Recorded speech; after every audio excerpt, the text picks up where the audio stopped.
स्वागत है हमारे आज YouTube channel study of engineering में। आज आपकी क्लास डीएसएस की क्लास होगी, यानी कि डिज़ाइन ऑफ स्टील स्ट्रक्चर की क्लास होगी। डीएसएस की क्लास आज आपकी है, जो कि डीएसएस की इसके पहले भी 2 क्लास बनाई जा चुकी है।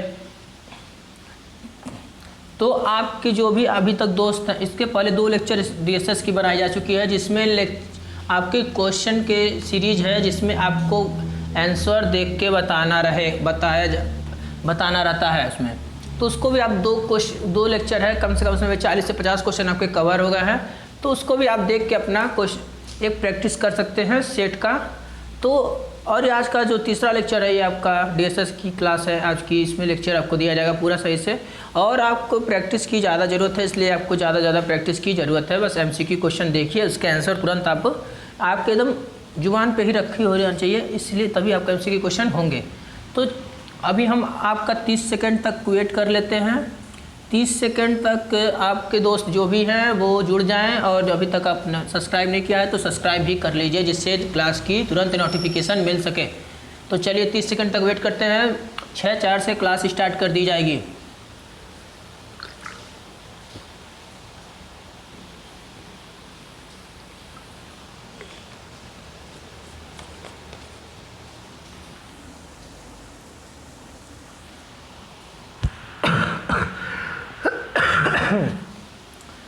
छः 4 से आपकी क्लास स्टार्ट हो जाएगी।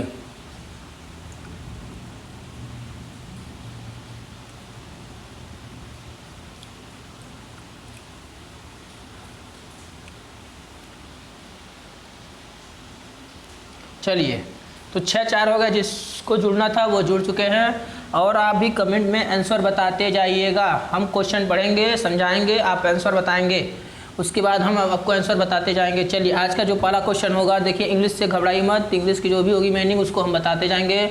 चलिए, आज का पहला क्वेश्चन आपको लिखा है, main advantage of steel member is that it.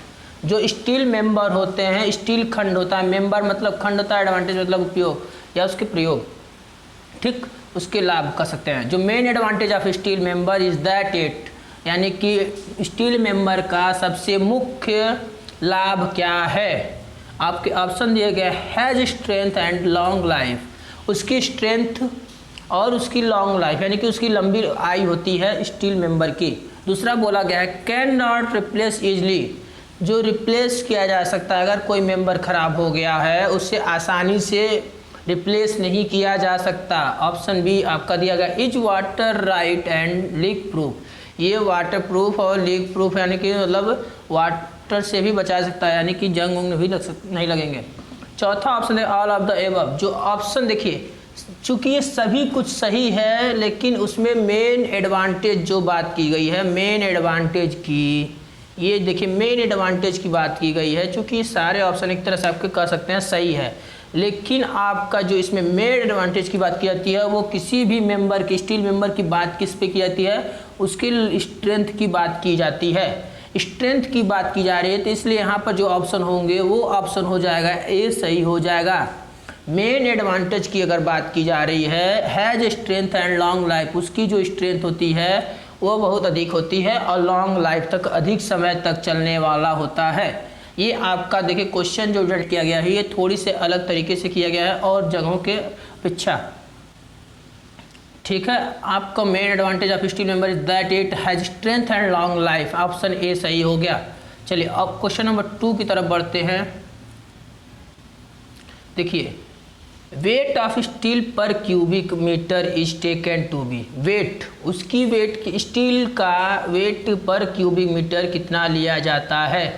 पर क्यूबिक मीटर, यानी कि पर मीटर क्यूब स्टील, क्यूब है, पर मीटर क्यूब स्टील का वेट कितना होता है। तो पर मीटर क्यूब का वेट जो तुम बता सकते हो, देखो ऑप्शन आपके सामने दिए गए हैं। आपको लग रहा है स्क्रीन थोड़ा सही से दिखाई नहीं दे रही होगी, देखो, चलो लिखा है, weight of steel per cubic metre is taken to be. Option आपके दिए गए हैं 7850, 3000 केजी, 1200 केजी, 800 केजी। अब ऑप्शन आपके जो दिए गए हैं, देखो पर मीटर क्यूब की बात की जा रही है, तो पर मीटर क्यूब में क्या होता है, जो वेट होता है, इसकी डेंसिटी से भी बात की जा सकती है। इसकी डेंसिटी अगर आपको पता है तो किसी की वेट बताई जा सकती है। डेंसिटी का मतलब क्या होता है कि पर मीटर क्यूब की बात की जाती है। तो देखो इसका जो देखो अगर डेंसिटी की बात की जाए तो किलोग्राम पर मीटर क्यूब होता है, उसकी सीरीज होता है किलोग्राम प्रति मीटर क्यूब होता है उसकी यूनिट डेंसिटी की। तो इसलिए जो इसका स्टील का वेट होता है पर मीटर क्यूब का वो होता है 7850। कितना? 7850 kg।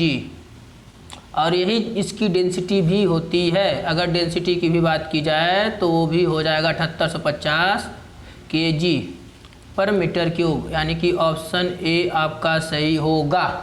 चलिए अब बढ़ते हैं दूसरे क्वेश्चन की तरफ।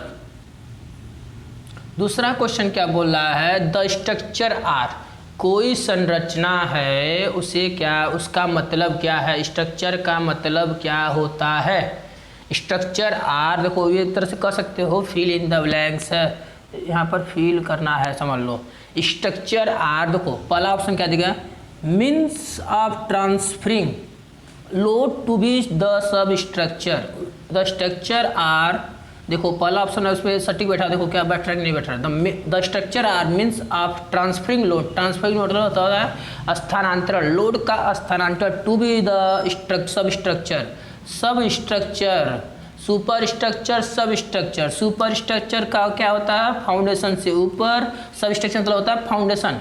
तो जो स्ट्रक्चर होती है, द स्ट्रक्चर क्या करता है? ट्रांसफर लोड का ट्रांसफर लोड करता है, किस पे करता है? सब स्ट्रक्चर पे, ठीक। और दूसरा ऑप्शन क्या था? Use to resist external load and movement. Use to resist external load and movement, ये तो गलत हो जाएगा। Means of transferring force and movement, ये भी गलत है। चलो all of the above are correct. तो जो ऑप्शन इसका सही होगा, the structure are means of transferring load to be the substructure. Answer क्या होगा? The means of transferring load to be the सब स्ट्रक्चर। तो चलिए अगले क्वेश्चन की तरफ बढ़ते हैं। देखिए ऊपर एक क्वेश्चन का आंसर बताए थे, उसी क्वेश्चन को थोड़ा सा अलग किया गया है। The density of steel used the structure member should be. Density of steel, steel का घनत्व कितना प्रयोग किया जाता है स्ट्रक्चर मेंबर में, कितना हो सकता है? ऑप्शन ए 1 ग्राम पर मीटर क्यूब, 6.4 पर मीटर क्यूब, 7.9 ग्राम पर मीटर क्यूब और 13.6 ग्राम मीटर पर क्यूब। तो जो तुम्हारा देखो अगर किग्रा में बात की जाती है तो 7850 लिखा गया होगा किलोग्राम प्रति मीटर क्यूब, ठीक। लेकिन यहाँ पर ग्राम की बात की गई है। देखो एक चीज़ और भी याद रखो, ये जो डेंसिटी होती है वो 7850 केवल एक्यूरेट नहीं है, ये 7900 तक होता है, ये 7900 तक भी होता है, 7900। तो 7.9 भी, तो इस पर क्या हो, किग्रा की बात किग्रा की बात नहीं की, ग्राम में है, तो ऑप्शन सी सही हो जाएगा। तो 7.9 ग्राम पर मीटर क्यूब, ठीक। 7.9 ग्राम पर मीटर क्यूब होगा, ऑप्शन सी सही हो जाएगा। चलिए अब बढ़ते हैं अगले क्वेश्चन की तरफ, क्वेश्चन नंबर 5, जो कि आज का पाँचवा क्वेश्चन है। अब देखो ये क्या बोल रहा है, देखो ये सब क्वेश्चन जो जनरेट किए गए हैं थोड़ा सा अलग अलग तरीके से किया गया है, आपकी बुक के अपेक्षा कुछ अलग भी चूज किया गया है। देखो दो तरह से पूछ क्या रहा है, the percentage of carbon, carbon की प्रतिशत इन स्ट्रक्चर स्टील, स्ट्रक्चरल स्टील में कार्बन की प्रतिशत कितनी होती है। क्योंकि आपको पता होगा कि जो अलग अलग तरीके के जैसे कि wrought iron, cast iron, mild steel, इस सभी में अलग अलग कार्बन की प्रतिशत मात्रा होती है। कार्बन की प्रतिशत मात्रा जितनी अधिक होगी उसकी क्या कहते हैं कि वो जल्दी से जल्दी उसकी डक्टिलिटी जो होती है, तन्यता जो होती है वो कमज़ोर होती है। जिसमें कार्बन अधिक होगा डक्टिलिटी उसकी कम होगी, यानी वो भंगूर होने के चांसेस उसके अधिक होते हैं। तो पूछ क्या रहा है यहाँ पर, जो क्वेश्चन पूछा है percentage of carbon in steel, structural steel, option दिए गए हैं। देखो इसमें दो तरह से आपके जो बुक में दिया गया है वो क्या कहते हैं कि वो अलग अलग दिया गया है, लेकिन ये क्वेश्चन आपको थोड़ा सा कुछ अलग तरीके से देख के चीज़ों को बनाया गया है। तो देखो ऑप्शन दो तरीके से, जो ऑप्शन अगर आपको देता है, मान लो ये इधर वाला ऑप्शन छोड़ दो, मान लो अगर ये 4 ऑप्शन देते हैं केवल, तो इसमें कार्बन की मात्रा क्या होगी वो देखो 0.20 से 0.27, ये ऑप्शन दिया गया है 0.7 से 0.8, 1.2 से 1.780, कौन सा होगा। तो अगर ये एक चीज़ याद रखो, एक चीज़ याद रखो, देखो ये जो बनाया गया है क्वेश्चन, ये क्वेश्चन दो तरीके से पूछा जाता है, अलग अलग बुक में अलग अलग जगह पर अलग अलग तरीके का है। तो जो तुम्हारा देखो, अगर आप गूगल पे सर्च करेंगे तो आपको ये मिलेगा 0.152.30 मिलेगा। आपको स्ट्रक्चरल स्टील में कार्बन की प्रतिशत मात्रा आपको ये मिलेगी 0.15 से 0.30, ठीक, ये मिलेगा। लेकिन जो आपके और अगर गूगल पे ही आप अगर सर्च करते हैं तो उसमें क्या होगा, आपको क्या कहते हैं कि जो क्वेश्चन बनेंगे उसमें कहीं कहीं क्वेश्चन ये भी दिया गया है। तो इस तरह के क्वेश्चन में आपको ये वाला ऑप्शन ए सही हो जाएगा। देखो अब सीधी अगर बात आपको एक बताएं तो इसमें स्ट्रक्चर स्टील में कार्बन की मात्रा जो है, अगर देखो अगर ऑप्शन में ये वाला दिया है तो ये भी सही हो जाएगा, अगर ऑप्शन में ये दिया है तो ये भी सही हो जाएगा। लेकिन अगर ये दोनों ऑप्शन अलग अलग देते हैं तो ये वाला हमेशा लगाइएगा 0.15 से 0.30। तो समझ गए, यानी कि अगर ये ऑप्शन देता है तो ये वाला सही हो जाएगा, अगर ये भी ऑप्शन में है तो सबसे मेन ये है 0.15 से 0.30। चूँकि जो कार्बन की मात्रा होती है वो आपके बुक में एक जगह लिखा होगा, उसमें क्या लिखा है कि 2 से 2.9 तक का भी दिया है, 0.2 से 0.29 तक दिया है। लेकिन उसी बुक में कहीं और भी लिखा है 0.15 से 0.30, ये हो गया। तो ऑप्शन आपके क्या लिखा है 0.0 से 0.27। तो अब चलते हैं अगले क्वेश्चन की तरफ। अब बोल रहा है a channel section consist of, एक कोई चैनल सेक्शन है, चैनल सेक्शन का मतलब होता है ये, ठीक, ये वाला वेव, ये फ्लैंज होता है, ये वेव होता है, ये फ्लैंज होता है, ठीक। तो आपको channel section consist, channel section क्या क्या होता है, किसी चैनल सेक्शन में क्या क्या होता है, 2 वेव, ये तो गलत है, अभी बताया हूँ, 2 फ्लैंज, ये भी गलत है, 2 वेव एंड 2 फ्लैंज, ये तो हो ही नहीं सकता है, 1 वेव, अभी बताया हूँ, देखो यहाँ 1 वेव, देखो 1 वेव 2 फ्लैंज, तो ऑप्शन नंबर डी सही हो जाएगा, 1 वेव एंड 2 फ्लैंज। चलो अब बढ़ते हैं अगले क्वेश्चन की तरफ। The size of rivet is expressed by the, rivet की साइज किसके द्वारा प्रदर्शित की जाती है, तो याद रखो हमेशा लेंथ ऑफ शैंक, किसके द्वारा, length of shank, length of shank नहीं, जो रिवेट की साइज होती है वो किसके द्वारा की जाती है, डाया ऑफ शैंक, शैंक की व्यास के शैंक की जो व्यास होती है उसके अकॉर्डिंग जो रिवेट की साइज रखी जाती है। Express the size of rivet is expressed by the diameter of shank, shank का व्यास के अनुसार रिवेट की साइज की जाती है, रखी जाती है। तो ऑप्शन बी सही हो जाएगा। अब बढ़ते हैं अगले क्वेश्चन की तरफ। ये जो क्वेश्चन बनाया गया है थोड़ा सा अलग तरीके से बनाया गया है, थोड़ा सा चीज़ों को और भी अलग अलग करके कराया गया, इसलिए क्योंकि आपको ऑप्शन क्वेश्चन जो देखा जा रहा है वो अलग अलग जगह से क्वेश्चन देख के और अलग अलग चीज़ों को पढ़ के भी किया जाता है, क्योंकि क्वेश्चन कभी भी कुछ भी तरीके से पूछा जा सकता है। चलिए ठीक है, अब आगे वाले क्वेश्चन पढ़ते हैं। The rivet which are driven at atmospheric temperature are known as, ठीक, the rivet which are driven at atmospheric temperature, atmospheric temperature पे जो रिवेट ड्रिवन होता है वो उसको क्या बोला जाता है, आर नोन एज, उसे किस नाम से जाना जा सकता है। तो देखो जो एटमॉस्फेरिक टेम्परेचर पे तुम्हारा पावर ड्रिवन नहीं होता है, हैंड ड्रिवन भी नहीं होता है, तो कोल्ड ड्रिवन जो होता है वो एटमॉस्फेरिक टेम्परेचर पे होता है। कोल्ड ड्रिवन रिवेट जो होता है वो एटमॉस्फेरिक टेम्परेचर पे होता है। ऑप्शन सी सही होगा, ठीक। अब चलिए अगले क्वेश्चन की तरफ बढ़ते हैं, क्वेश्चन नंबर 9 की तरफ। देखो क्वेश्चन नंबर 9 क्या कह रहा है, the diameter of the rivet hole is made larger than the diameter of rivet by 2 mm for rivet diameter. यानी बोल क्या रहा है, ये देखो the diameter of the rivet hole, rivet छिद्र का diameter is made larger than the diameter of rivet by 2 mm। अगर डायमीटर से, अगर जो रिवेट का जो डायमीटर है, जो उसका नॉमिनल डायमीटर है, उससे अगर 2 मीटर अधिक है, 2 mm उसके, देखो क्या कर रहा है कि मान लो ये रिवेट होल का डायमीटर है और एक है रिवेट का ही डायमीटर है, ठीक। तो रिवेट के डायमीटर से अगर रिवेट होल डायमीटर अगर अधिक है, या सीधे सीधे अगर कहा जाए कि नॉमिनल डायमीटर से अगर ग्रॉस डायमीटर 2 mm अधिक है, तो वह किस तरह के रिवेट के लिए है, किस तरह के, मतलब कितने डायमीटर के रिवेट के लिए होता है। या क्वेश्चन को अगर दूसरी तरीके से अगर पढ़ा जाए, अगर आप इंग्लिश को नहीं समझ पा रहे तो मेरी बातों को सुनिए ध्यान से। क्या पूछ रहा है? The diameter of the rivet hole is made larger than the diameter of rivet by 2 mm for rivet diameter. कह रहा है कि अगर जो रिवेट होल का डायमीटर अगर 2 mm अधिक बनाया जाता है, अगर रिवेट के व्यास से अगर रिवेट होल का डायमीटर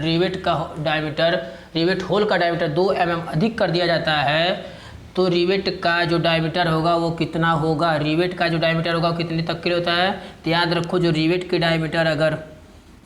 डायमीटर अगर 25 mm तक है, 25 mm तक होगा, तो हमेशा जो उस रिवेट होल का डायमीटर होगा उसी को ग्रॉस डायमीटर भी कहते हैं। तो वो हो जाएगा, रिवेट के डायमीटर अगर 25 mm तक है तो तुम्हारा उसमें +1.5 ऐड करते हैं। और अगर रिवेट का डायमीटर 25 mm से अधिक है, 25 mm से अधिक है, अगर रिवेट का डायमीटर 25 mm से अधिक होगा तो 2 mm ऐड करते हैं, यानी कि रिवेट का होल का डायमीटर को ही ग्रॉस डायमीटर कहते हैं या इफेक्टिव डायमीटर कहते हैं।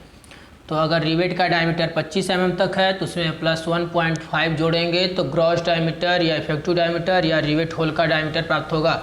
लेकिन अगर रिवेट का डायमीटर 25 mm से अधिक है तो उसमें 2 mm जोड़ते हैं रिवेट के होल डायमीटर निकालने के लिए। इसके लिए एक फार्मूला होता है, देखो इसके लिए फार्मूला क्या होता है, ये फार्मूला भी याद कर लो। अगर रिवेट का डायमीटर, अगर मान लो रिवेट होल का डायमीटर निकालना हो, रिवेट होल के डायमीटर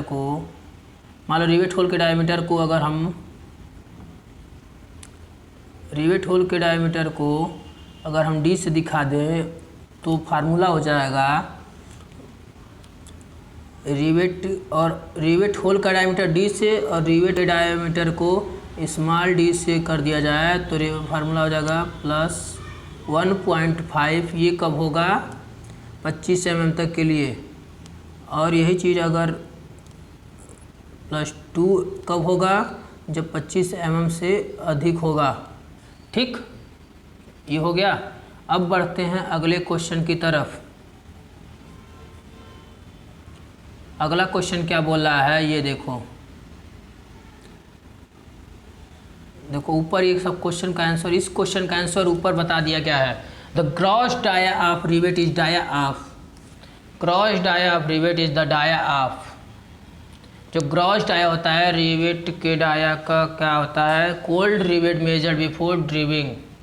जो ग्रॉस डाया होता है rivet is the dia of cold rivet measured before driving. Driving से पहले मेजर किया गया रिवेट मेजर आफ्टर ड्राइविंग के बाद का मेजर किया गया रिवेट होल और नॉन ऑफ द एबव। तो ग्रॉस डाया किसके बराबर होता है? ग्रॉस डाया किसके बराबर होगा? हमेशा रिवेट होल के। ग्रॉस डाया किसको कहते हैं? रिवेट होल को ही ग्रॉस डायामीटर कहते हैं, ठीक। अब बढ़ते हैं 11 नंबर क्वेश्चन की तरफ। देखो question number 11, the percentage of sulphur is in structure steel is stipulated. यानी कि स्ट्रक्चर स्टील में परसेंटेज ऑफ सल्फर कितना होता है? परसेंटेज ऑफ सल्फर हमेशा याद रखो, स्ट्रक्चर स्टील में तुम्हारे बुक में 0.05 दिया है परसेंटेज ऑफ स्ट्रक्चर स्टील, लेकिन 0.055% होता है तुम्हारा स्ट्रक्चर स्टील में। तुम्हारा परसेंटेज ऑफ सल्फर 0.055% होता है, या 0.05 भी अगर ऑप्शन में सही है तो भी सही है, और नहीं तो ये वाला 0.05 लिखा है, 0.05 लिखा है तभी सही है, 0.055 लिखा है तब भी सही होगा, यानी कि ऑप्शन ए सही हो जाएगा, ऑप्शन ए। ठीक, सल्फर की परसेंटेज कितना होता है? 0.05 या 0.055, 0.055 या 0.05 परसेंटेज ऑफ सल्फर होता है इन स्ट्रक्चरल स्टील। अब बढ़ते हैं अगले क्वेश्चन की तरफ। Question number 12। देखो ये सारे क्वेश्चन के आंसर आपको ऊपर हम दे दिए हैं। अब आ जाओ क्वेश्चन नंबर 11 क्या बोल रहा है? The rivet of diameter up to 25 mm। जो रिवेट का डायमीटर है अप टू का मतलब होता है तक, अप टू का मतलब होता है तक। The rivet of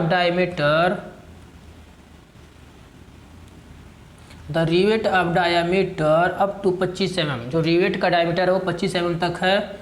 the diameter of rivet hole is larger than the diameter of rivet. तो रिवेट होल कितना बड़ा होगा किससे? डायामीटर ऑफ रिवेट की डाया से जो रिवेट होल का डायमीटर है वो कितना बड़ा होगा अगर 25 mm डायामीटर हो रिवेट का। तो भी ऊपर बताया हूँ आपको, रिवेट का जो डायमीटर होता है अगर 25 mm तक अगर रिवेट का डायमीटर है तो रिवेट होल का डायमीटर 25 mm तक के लिए +1.4 जो +1.5 जोड़ देंगे तो डायमीटर ऑफ रिवेट होल मिल जाता है। अगर 25 mm से अधिक है तो 2 mm अगर जोड़ देंगे तो तुम्हारा रिवेट होल का डायमीटर प्राप्त हो जाएगा। तो यहाँ पर 25 mm तक की बात की गई है, यानी कि कितना अधिक होगा? 1.5। 25 mm तक है, बस केवल 25 mm तक ही है, तो इसलिए रिवेट होल कितना बड़ा होगा? 1.5 mm ही बस बड़ा होगा। ऑप्शन ए सही हो जाएगा। अगर यही 25 mm से अधिक होता तो 2 mm हो जाता, लेकिन 25 mm तक की बात की गई है तो इसलिए केवल 1.5 होगा। ठीक, अब अगले क्वेश्चन की तरफ बढ़ते हैं। Question number 13। क्वेश्चन नंबर 13 क्या बोल रहा है वो देखिए। The distance between centre to centre of 2 adjustment rivet. एक साथ क्रमागत 2 रिवेट के centre to centre rivet hole should be less than कितना होता है? तो देखो इस क्वेश्चन का आंसर बताने के लिए आपको एक डिफिनीशन पता होना चाहिए। देखो मान लो एक रिवेट ये है और एक रिवेट ये है, 2 हो गया एडजस्टमेंट रिवेट होल हो गया, ये रिवेट होल हो गया। ठीक, अब बोल रहा है अब क्या बोला है? Centre to centre, distance between centre to centre, इसके सेंटर से इसके सेंटर तक की दूरी शुड बी लेस देन यानी कि कम होता है किसके बराबर? अब देखो इसका आंसर देने के लिए पहले देखो ये क्या होता है? जो केंद्र से केंद्र तक की दूरी होती है, रिवेट होल के केंद्र से केंद्र दूरी को क्या बोलते हैं? पिच। पिच को पी से दिखाया गया, पिच बोलते हैं। रिवेट होल के केंद्र से केंद्र तक की दूरी को पिच बोला जाता है। तो जो पिच होती है वो तुम्हारा rivet hole should be less than, तो रिवेट होल कितना होता है? देखो मिनिमम पिच जो होती है वो 2.5D, 2.5D से कम नहीं होता है। पिच जो होगी वो 2.5D से कम नहीं होगा। पिच जो होगा वो 2.5D से कम नहीं होता है। डी तुम्हारा क्या होता है? रिवेट होल का व्यास होता है। डी तुम्हारा रिवेट होल का व्यास होता है।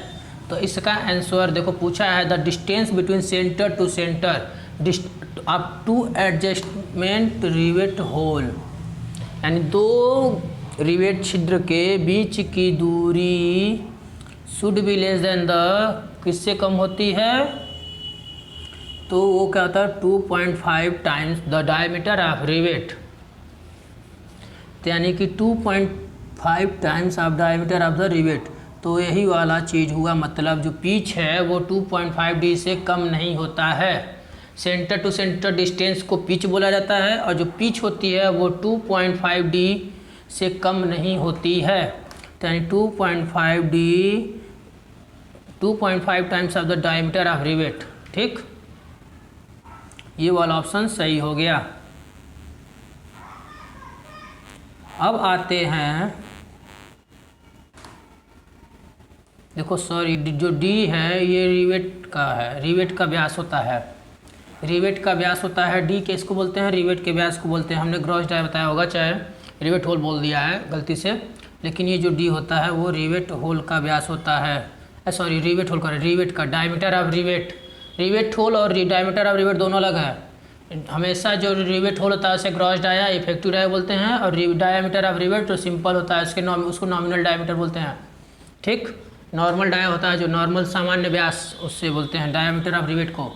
लेकिन ग्रॉस डायमीटर ये अलग होता है, उसमें हमेशा जोड़ के बताया जाता है। तो ये 2.5 टाइम्स डायमीटर ऑफ रिवेट से अधिक होना। जो देखो सेंटर टू सेंटर डिस्टेंस को पिच बोला जाता है, सेंटर टू सेंटर डिस्टेंस को पिच बोला जाता है। जो पिच होती है वो 2.5D से कम नहीं होती है। अब बढ़ते हैं अगले क्वेश्चन की तरफ।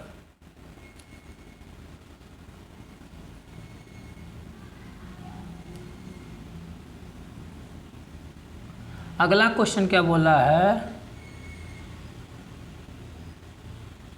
अगला क्वेश्चन बोल रहा है generally the diameter of rivet used in structure member is not less than.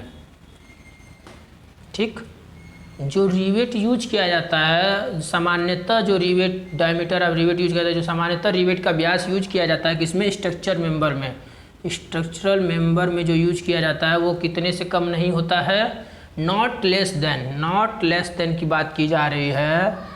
तो जो तुम्हारा होता है, देखो हमेशा जो डायमीटर ऑफ रिवेट होता है वो 12 mm से कम नहीं होना चाहिए। जो स्ट्रक्चर मेंबर में जो यूज किया जाता है डायमीटर ऑफ रिवेट वो 12 mm से कम नहीं होता है। तो ऑप्शन नंबर बी सही हो जाएगा, ऑप्शन बी सही होगा। ठीक, ऑप्शन बी सही होगा, यानी कि generally the diameter of rivet use in structure member is not less than the 12 mm। ये एक तरह से कह सकते हो कि वन लाइनर भी क्वेश्चन हो गया। तो क्या होता है, देखो सामान्यतः जो डायमीटर ऑफ रिवेट यूज किया जाता है स्ट्रक्चर मेंबर में वो 12 mm से कम नहीं होता है, 12 mm से कम नहीं होगा। ठीक, यानी कि ऑप्शन बी सही हो जाएगा। चलो अब बढ़ते हैं, देखो लेक्चर आपको कैसा लग रहा है ये आप बताते जाइएगा। अब बढ़ते हैं क्वेश्चन नंबर 15 की तरफ।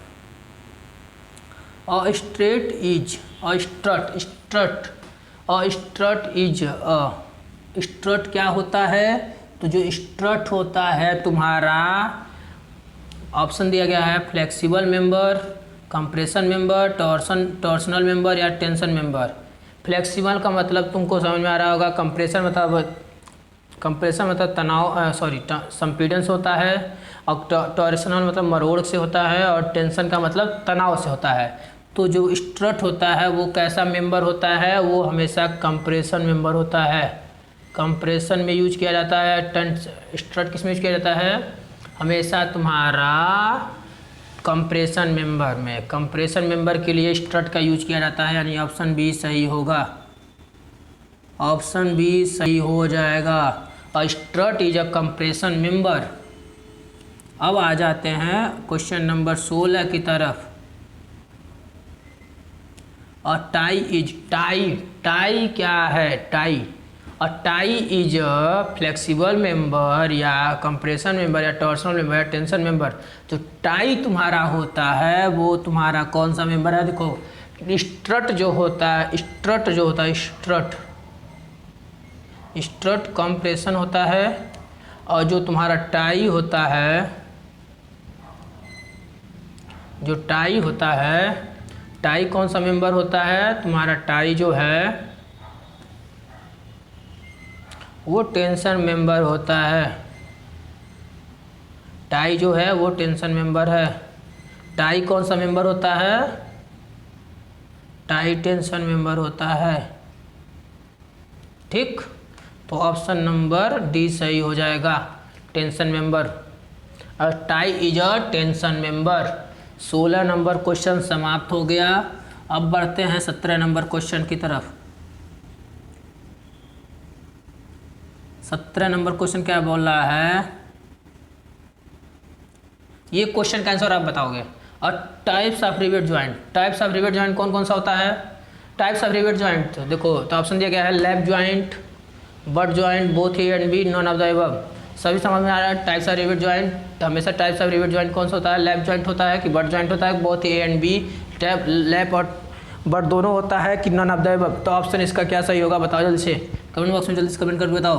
तो देखो, चलिए ठीक है, अब बताते हैं। देखो रिवेट ज्वाइंट, जो रिवेट ज्वाइंट होता है, रिवेट दो होता है, कौन सा? लैप और बट।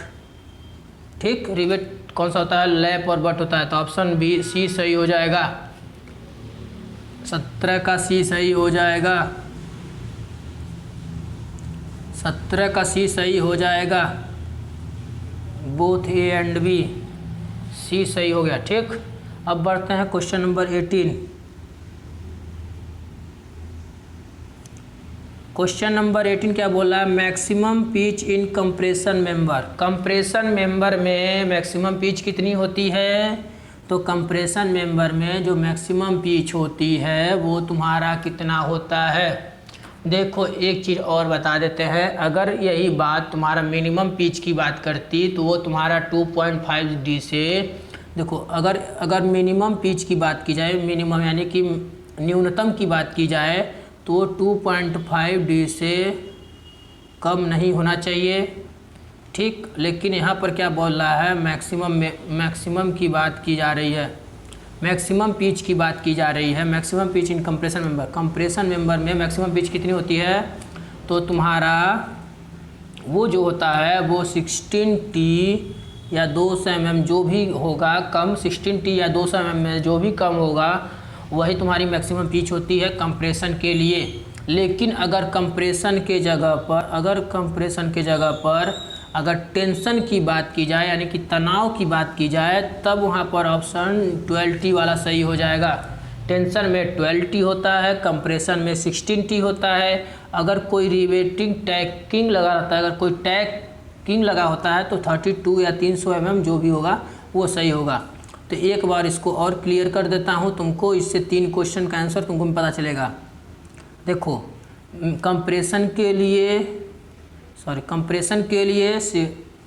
कंप्रेशन में हमेशा तुम्हारा जो होगा मैक्सिमम पिच वो होगा 16T या 200 mm, जो भी कम होगा उसमें से उसको लेंगे। टेंशन के लिए तुम्हारा 12T या 200 mm होगा, जो उसमें से कम लेंगे। और हमेशा रिवेटिंग टैकिंग अगर कोई लगा हो, रिवेट टैकिंग लगाता हो तो 32 या 300 mm जो भी कम होगा उसको लेते हैं। तो इससे 3 क्वेश्चन का आंसर पता चला कि कंप्रेशन के लिए 16T या 200 mm, और टेंशन के लिए तुम्हारा 12T या 200 mm, और तुम्हारा रिवेटिंग टैकिंग के लिए रिवेट टैकिंग मतलब कोई दूसरा चीज़ लगा देना, 32T या 300 mm जो होगा वो सही होगा। तो यहाँ पर मैक्सिमम कंप्रेशन की बात की गई है, तो कंप्रेशन के लिए 16T या 200 mm वाला सही हो जाएगा। ऑप्शन बी सही हो जाएगा। ठीक, अब बढ़ते हैं क्वेश्चन नंबर 19 की तरफ। क्वेश्चन नंबर 19 जो बोल रहा है वो देखिए, failure of rivet joint. Rivet joint किस में फेल करता है? तो रिवेट ज्वाइंट आपको पता होगा, रिवेट ज्वाइंट फेल किस में करता है? तुम्हारा जो रिवेट ज्वाइंट फेल करता है वो तुम्हारा शियर में फेल करता है, ये भी सही है। शियर फेलियर ऑफ प्लेट्स के टीयरिंग कहते हैं। शियर फेलियर ऑफ प्लेट्स मतलब टीयर का मतलब बात किया जा रहा है। टीयरिंग का भी देखो 3 चीज़ों में फेल करता है। देखो जो आपकी बुक के अकॉर्डिंग होगा उसमें क्या लिखा होगा? शियरिंग लिखा होगा, टीयरिंग लिखा होगा और बियरिंग लिखा होगा। टीयरिंग का मतलब टेंशन से भी कर सकते हो। ठीक, तो यहाँ पर कौन सा? ये तीनों ऑप्शन सही हैं, यानी all of the above, all of सही है, यानी ऑप्शन डी सही होगा। 19 का डी सही होगा। जो रिवेट फेल करता है वो शियर फेलियर ऑफ रिवेट होता है, शियर फेलियर ऑफ प्लेट्स होता है, प्लेट्स के भी फेल करने पर फेल हो जाता है रिवेट जॉइंट, और टीयरिंग में भी फेल होता है। तो तीनों ऑप्शन सही है, इसलिए ऑप्शन डी सही हो जाएगा। अब बढ़ते हैं, आज का लास्ट क्वेश्चन होगा आज के लेक्चर का। आज का लास्ट क्वेश्चन है types of fillet joint, types of fillet weld. Fillet weld कौन सा होता है? तो देखो, जो फिलेट वेल्ड होता है, साइड फिलेट वेल्ड भी सही है, एंड फिलेट वेल्ड भी सही है, डायगोनल फिलेट वेल्ड भी सही है। तीनों ऑप्शन सही है। जो टाइप्स होते हैं फिलेट वेल्ड के, वो तीनों सही हैं, यानी ऑप्शन डी सही हो जाएगा, all of the above. Types of fillet weld तुम्हारा साइड फिलेट वेल्ड भी सही है, एंड फिलेट वेल्ड भी सही है, डायगोनल फिलेट वेल्ड भी सही है, तो यानी कि ऑल ऑफ द अबव वाला ऑप्शन सही हो गया। यानी 20 नंबर क्वेश्चन का आंसर डी होगा, ऑल ऑफ द अबव। तो इसी के साथ आज का लेक्चर आपका यहीं पर समाप्त होता है। और आपको लेक्चर कैसा लगा, क्वेश्चन सही आपको लगा, कुछ अलग तरीके का लगा कि नहीं लगा? थोड़ा इंग्लिश था, उससे आप घबराई मत, हमने सब कुछ एक्सप्लेन कर दिया है। तो आपको कैसा लगा ये चीज़ बता दीजिएगा, और अगर सब्सक्राइब नहीं किए हैं तो सब्सक्राइब भी कर लीजिएगा चैनल को, स्टडी ऑफ इंजीनियरिंग। ठीक, तो चलिए आज का लेक्चर यहीं समाप्त करते हैं। Thank you.